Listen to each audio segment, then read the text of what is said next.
What's going on, everybody? Troy Rawlings here. Welcome to another exciting episode of Meet the. And I gotta apologize to this girl.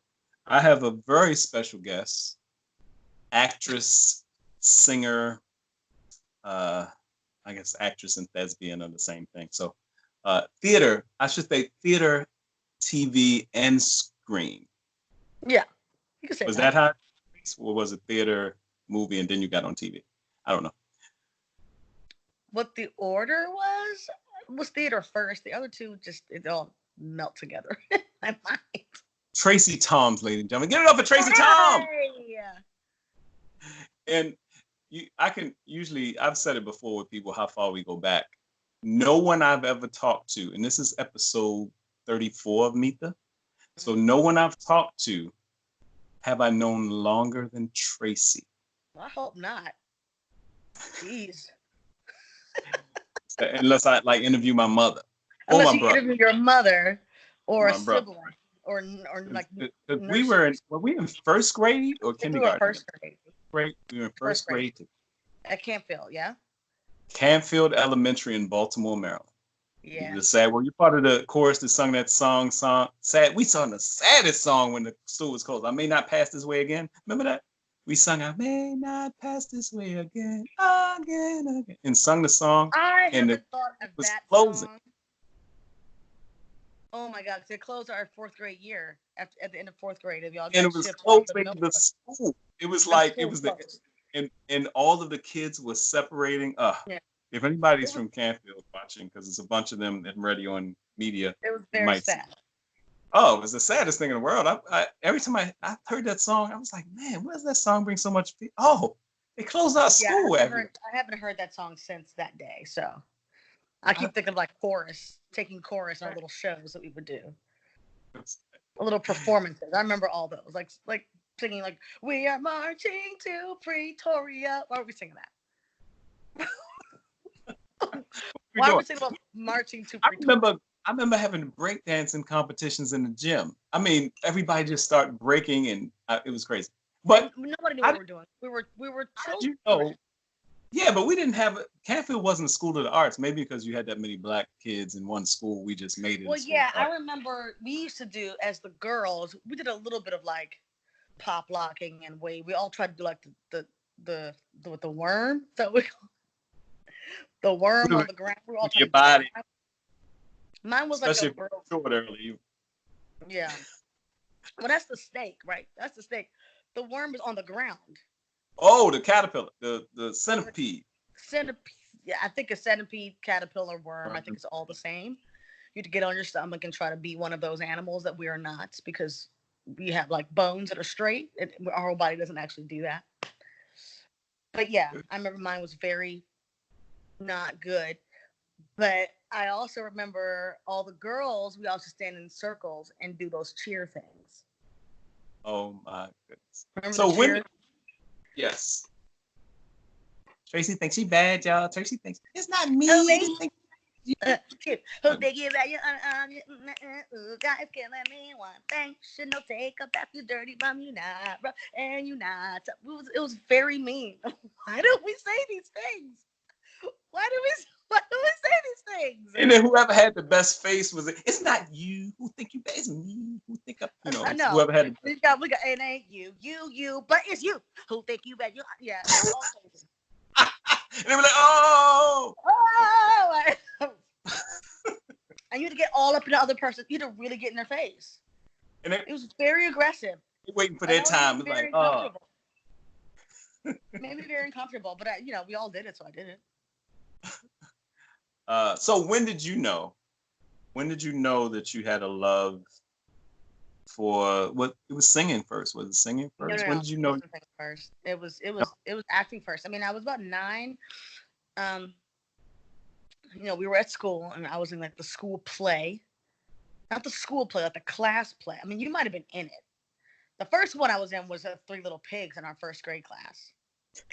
When we had to make the paper mask. Mm-hmm. Yep, I was pig number 3. I had one line, and I forgot it. Everybody stopped and looked at me like, Oh, he's coming down the chimney. That was my debut.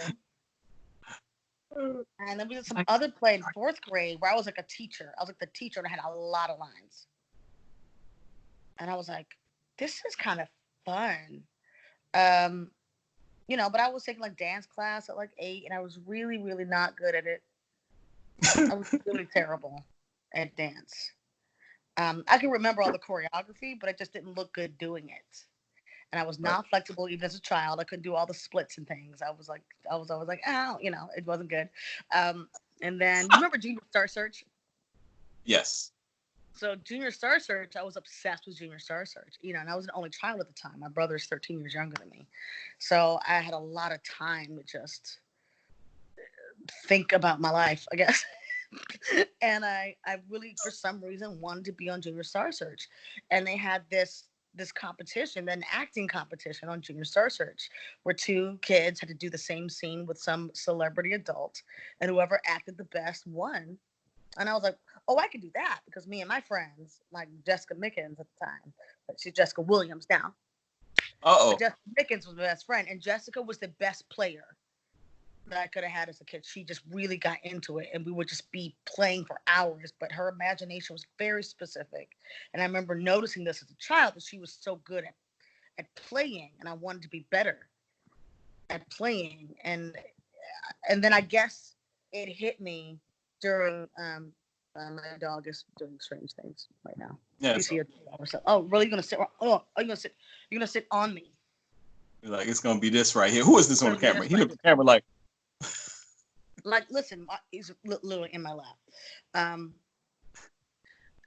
But I guess when I saw Junior Star Search, I was like, oh, there actually is a thing for this thing that I have a passion for. That it's not just like make pretend. It's an actual like art form. I guess, of course, it's the people on TV and blah, blah, blah. So I asked my dad and my mom if I could take acting classes. And they were like, yeah. And then next thing I was in acting classes, and that started the whole thing. But I was How old were you? 9. 9. And I was taking theater classes because I'm a nerd. My daughter's 8. My daughter's 8, and she's starting. Well, she says she wants to be a scientist, but she's saying she wants to act. I don't know. You could usually see certain things. I'll see how she develops into it. Sometimes you're like, do I really want Zoe to go that route? But I don't see it. But all of a sudden, well, yeah. What was really good about how our family went about it, because I'm a nerd. I didn't just say, Mom, Dad, I want to be an actor. Mm-hmm. I just said I want to take classes. I want to take acting class. Okay. Like, sure, a class. Yeah, I didn't think I'd be an actor for my career. I was at the, I want to be a pediatrician. All kids that time wanted to be pediatricians, or the boys wanted to be firefighters and stuff. And the girls, some of them wanted to be a nurse, but the ambitious girl, like, no, I want to be a pediatrician. Not like a surgeon, a heart surgeon. It was like, I want to be like the doctor that I have. Right. The one that I know, who gives me lollipops and things when I come in there, and I want to be like that. But I wanted to act for fun, and I stayed in class, different classes until I was 26. Now I have to say something, because whether you know it or not, you're one of the reasons I made the transition 12 years ago to Los Angeles. Are you serious?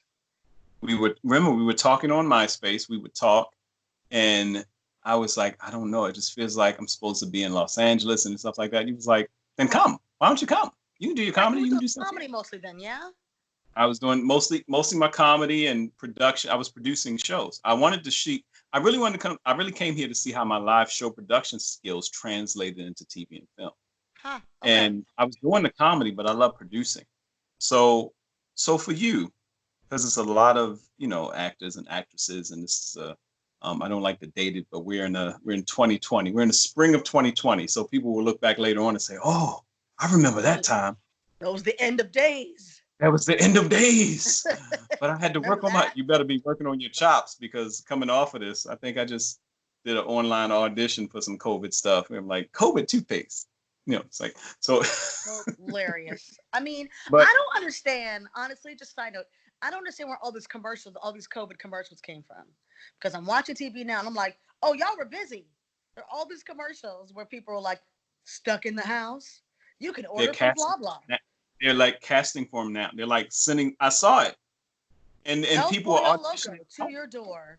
Stay right. safe. Stay at home. I'm like, we just in a right. I just saw him. How did you shutdown? How did y'all? Somebody lock your door. Y'all cast it. Y'all set the whole thing up. Y'all wrote it. Y'all found a crew who was willing to risk their lives and go and shoot this thing. The industry does not stop. They don't care. My industry stopped. I was in New Orleans for the whole pilot, and they were like, "Womp womp womp womp womp womp womp." Get your butt back to play. I want to get on, because we'll go a whole nother direct. I want to get on this piece. I want to talk about this. Because there's thousands of people, tens of thousands of people that go through Broadway, tens of thousands, not millions of people that come through Hollywood. And you said something to me years ago, and I saw a quote you did in a magazine years ago. You said, I love to act. They pay me to wait. Yeah, I stole that. I stole that from, I think, Sam Jackson. Right. I think you did say that. Yeah. He said they pay me to sit around and wait, but I act for free. Right. So if you don't love it, then it's unless you're one of those select few, like the 1% of people who are so strikingly gorgeous that you come out here and be discovered in a bank. And even then, you can't make that up. I have a friend who was actually literally discovered in a bank, but she happened to also be an actress. She actually also happened to be trained. So when she was discovered in the bank, it worked out. But she also had that look. I know a lot of people just had a look, and they were like, listen, it looks like I should be a movie star. I photograph well. So I left my small town in Texas, Minnesota, Ohio, Midwest somewhere. Right. And came out here with $15 in my pocket and a heart full of dreams. Put me and my son in the truck. Yeah, I know a couple of people that's worked out for. Because they're stunning. They have a different career than I do. Because when your career is based on your looks first, that's a different path. I'm fine looking. I don't look like a girl next door or whatever. Girl, you're gorgeous. Right, thank you. That's how I'm saying. I wasn't fishing, but it's true. So like, I can age, and it's fine, because that's my career. My career path was not based on my looks. It was based on my relatability, or like everybody knows somebody who kind of looks like me. So I'm not kind of familiar. You gotta know your lane. It's important. Because in the same year, I've seen you play cop, like therapist, and like two moms in the same. Like you were the fake mom in Annie. You were a mom. I saw you play a mom in something else, and then you were like a cop on a TV show. So how did it transition though? Because I say all the thousands of people that get into theater and the thousands of people that get into TV and film. How do you find your line of success? You mentioned before that Troy, when I'm not working, I'm auditioning like everybody else. Yeah. But how do you keep your love? And it just seems like, and I'm from the outside looking in, so to me it seems like, man, Tracie is able to pick and choose some key. But it's not. Yes, but no. I mean, like, we all think like, oh, why don't you choose to do this thing? Like, it's, unless I have the money to greenlight my own projects, I have to kind of follow where the stream is taking me. And a lot of people don't want to do that. A lot of people don't. They want. How do I put this? I've always been kind of like, I go where the work is. Like, I follow the work. A lot of people want the work to follow them. It's like Sam Jackson. Yeah, Sam Jackson's like, you got the money? Hire me, I'll do it. Right. And I've done a movie with him. He's like, yeah, I'm here. They had the money and the start date, and they had everything together, and I could fit it in my schedule, so I did this movie. But it's really weird because some people don't. how do I put this in a way that doesn't sound horrible? Because we have to be careful these days. I think people want to fight It's just me against and you, girl. It's like the reporter. people I think want to fight against their niche, and you can do that. So I've always been like, listen, there's a box. Everybody has a box. Now some people are like, I'm not gonna get in that box. That box is a trap. I don't get in that box. I'm like, oh, I'll get in the box, but I'm gonna have some explosives and a saw and things like that so I can break out the box. But if I don't even get in the box, then I'm trying to build my own box or there's no place for me to go. If I start out my career like, no, I'm not going to do this, I'm not going to do this. I'm like, I'm going to do anything as long as I can live with myself afterwards. Do you know what I'm saying? I don't do things that I feel like are going to degrade me or I'm going to be embarrassed when it comes out. And that's like, and that's what I mean. That's really what I mean. I mean, I look at your body thus far because you got stuff that you're still doing, and everything you're in. And you got chops. The girl got chops. The girl's a serious actress because you bring you to everything. And it's a quality. That's what I mean by choosing what you do. Well, yeah, I try to be more selective these days than I used to be, but I've always kind of been like, I had a year or two where I'll just say kind of, if I could fit it in my schedule, I'll just say yes. Because that's how you meet people. Work begets work. I'm a firm believer in work begets work. I'm a firm believer in you're building relationships, and this is the industry built on relationships, So like I just did a Station 19, right? And you never know how it's going to come out. So I did this episode of Station 19. That was a huge episode for me. It was like I was in every scene of this episode. It's the biggest guest star that hardly most people have even seen. Like even on the show, I had more to do in the show than any of the regulars have ever had to do in that show. And they're like, how are you carrying this episode? And you're not even one of us. I'm like, well, how that happened was the showrunner on that show, I knew her. She was a writer on my second job, my second TV job back in 2003. She was a writer on that show. And it's 2020. Right?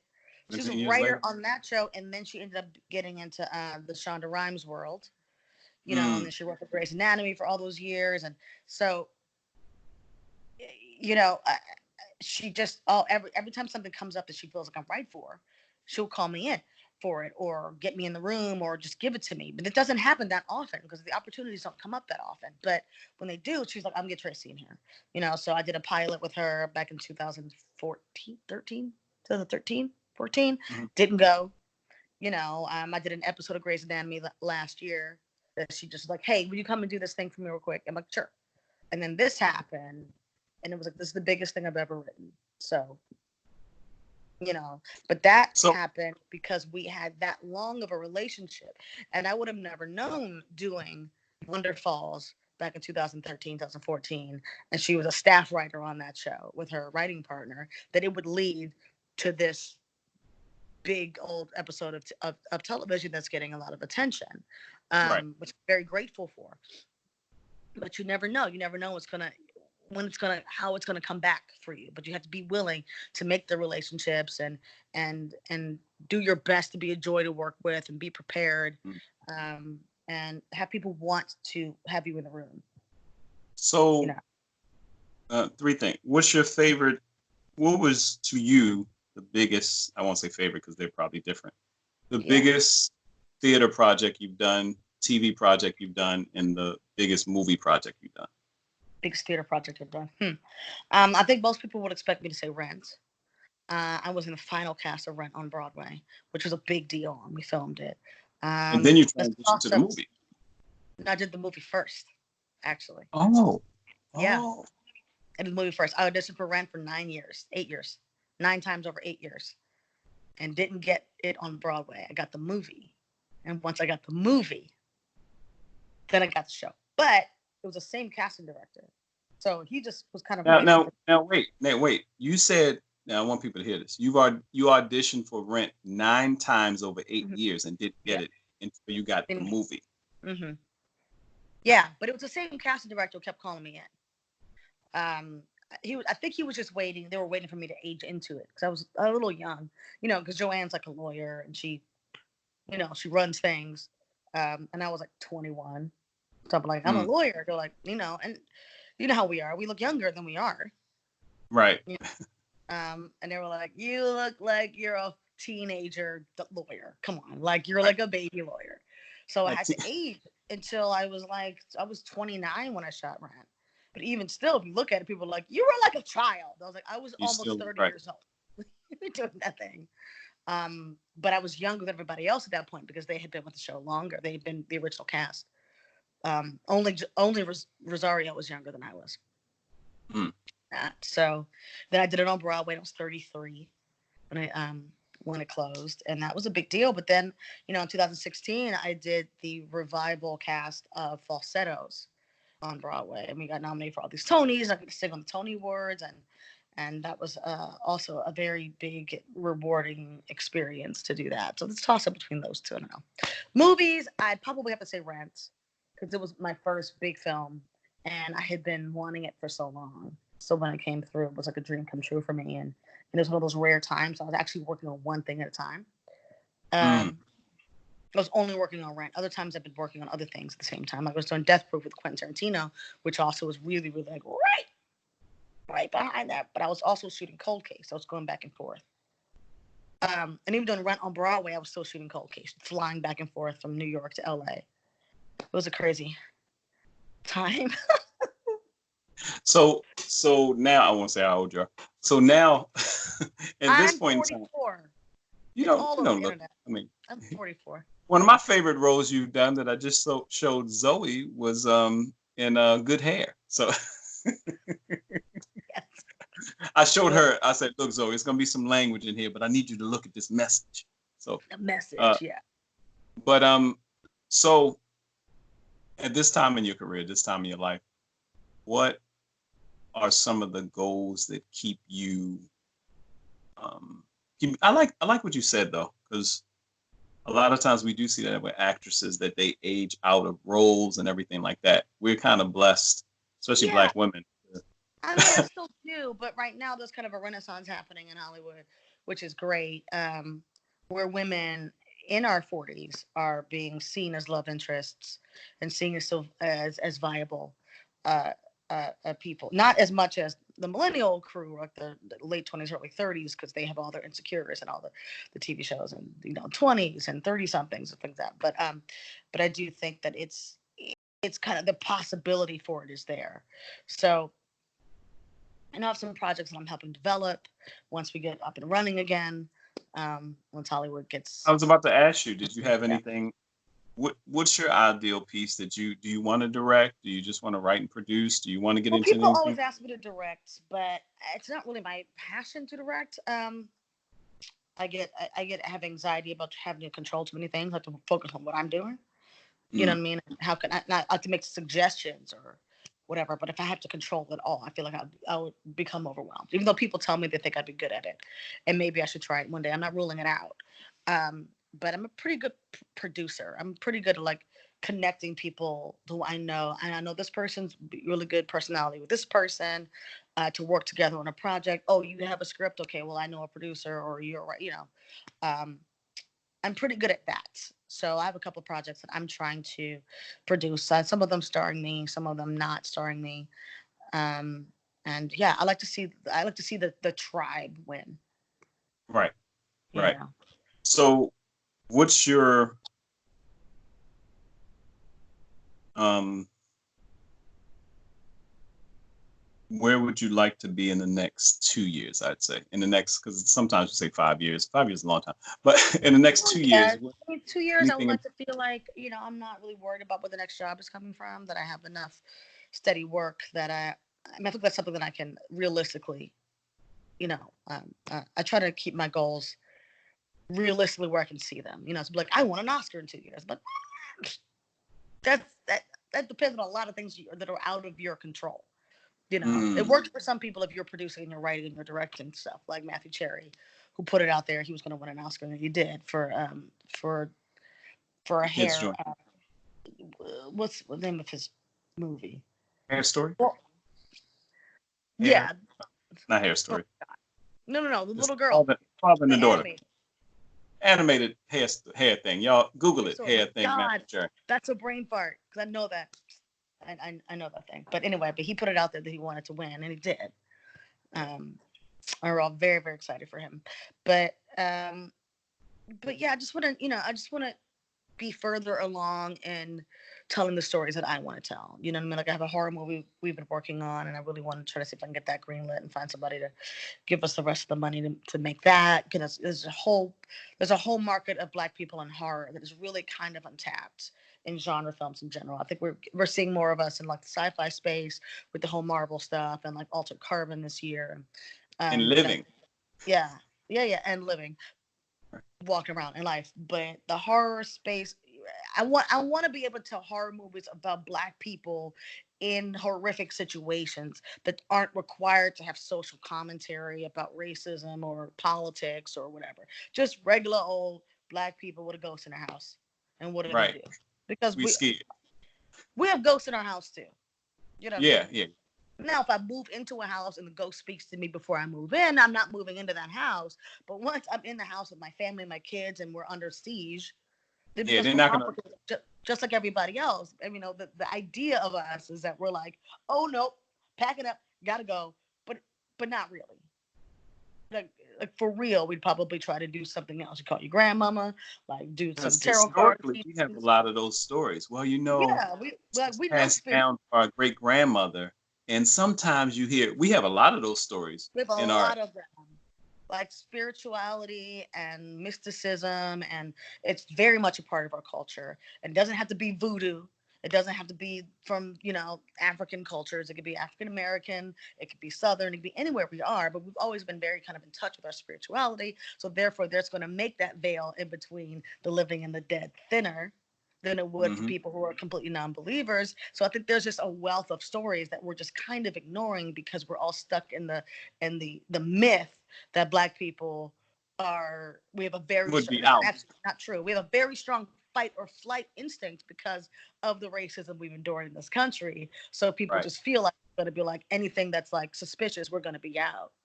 Hmm. But I think it's time for us to get underneath of that a little bit more. Because Right. I had a friend for the longest time, and she was like, Tracy, if it's time to go and you in the woods, I'm leaving you. I'm like, you wouldn't leave me.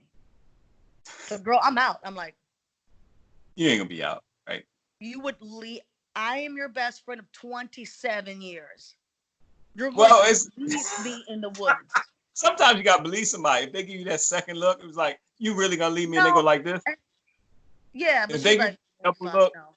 I'm like, you really leave. You drive away and then have to if tell she did everybody this, if she did you this left after you me said in the that, woods.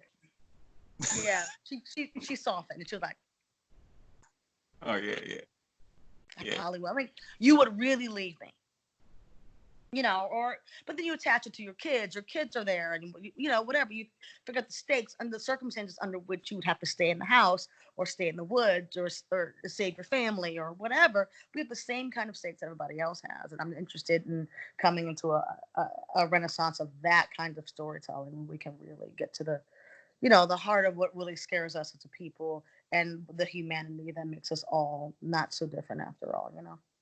Now, not to get, I don't want to get too political before we get out of here. Like I said, we could talk forever, but we'll do it again. Uh, but one of the reasons, one of the main reasons I wanted to come here is to, I'm a rom com buff. I love romantic comedies. I want to do our Mm-hmm. story.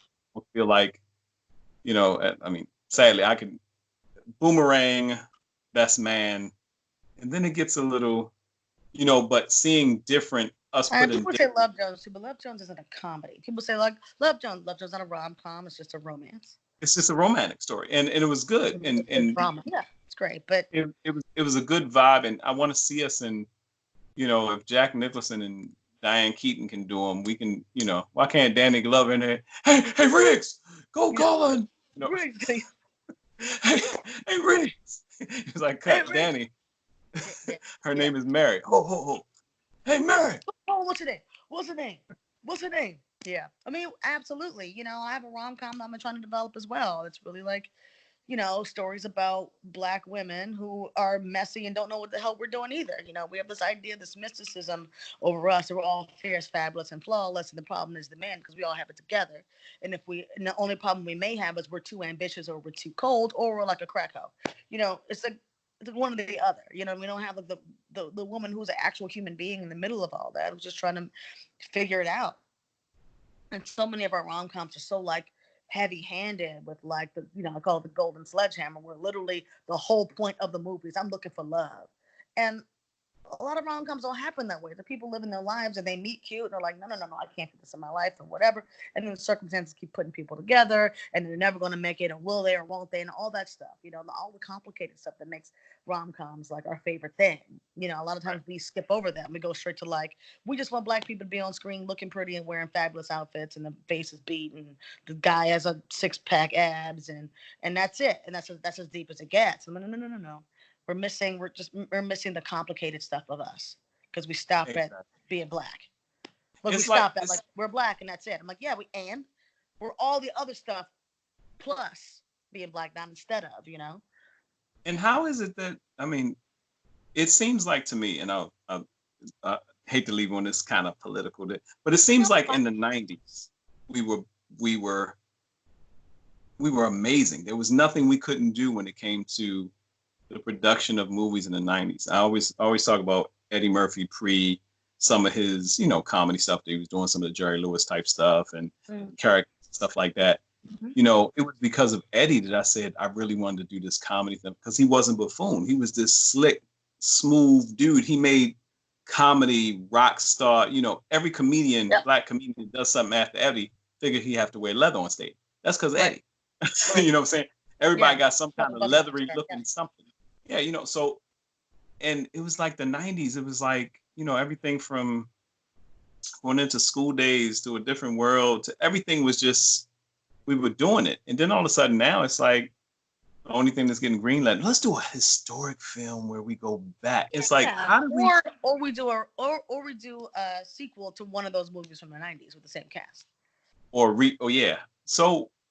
I think that much about greenlight? It became very much in fashion. Black people were in the 90s. You know, we were, you know, backlashing against the whole Rodney King moment. You know what I mean? All of a sudden it became, it's a black thing. No, you wouldn't understand. And black of the berry, the sweet of the juice. And it became so like cool to be black and really in. And also our music and gangster rap was there, and people were like saying how proud they were to be who we were. It was a whole cultural movement. And then by the time we got to the 2000s, it got saturated with something else. Everything started to turn. And I guess people who were greenlighting those things were like, okay, well, we did that. You know, and so much of television, there were all these new networks coming out in the 90s, like WB Network, and Fox was even new in the 90s. And everybody knows that black people watch TV. So every network builds their network on the viewership of black audiences, because black people love TV. It's a cultural thing. We come together as a family and watch TV. And they build their networks off of us knowing that. And the networks become more and more and more white after they have their viewership in place. You know, you could look back at all like WB, UPN, all those things. You started with like, you know, black shows. The NBC. Like that. Yeah. It was the NBC theory. Before that, it was anything that Norman Lear, you know, put his finger on, and he said, Norman Lear was a rock star because he wasn't afraid to talk about real stuff. That's what we love Norman Lear. Still doing it.